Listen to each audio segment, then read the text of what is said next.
Though they join forces, kahit magsama-sama pa kayo, none will go unpunished. Walang hindi parurusahan sa mga taong mayayabang po. Lahat yan parurusahan. Walang taong hindi parurusahan sa matataas ang pride.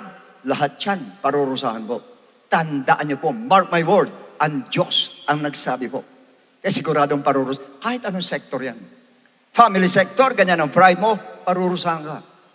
School sector, parurusahan ka. Government sector, parurusahan ka.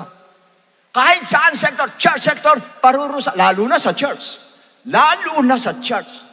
Listen to mo, Christians, pati kayo lahat nanonood sa television.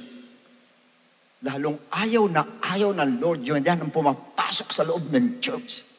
Ayaw niya yung mga anak niya, mga kuwating saksakan ng taas ang pride. God hates pride. Pag namuhi ang Lord sa pride, pati sa'yo, mamumuhi ang Lord. Dahil sa kayabangan nakikita sa'yo ng Diyos. At sa pride na nakikita sa'yo ng Lord. Proverbs 16:18. Pride goes before destruction, and a haughty spirit before a fall. Ganon katindig galit ng Lord sa pride. Biro mo tao ka, isama ka sa hayop.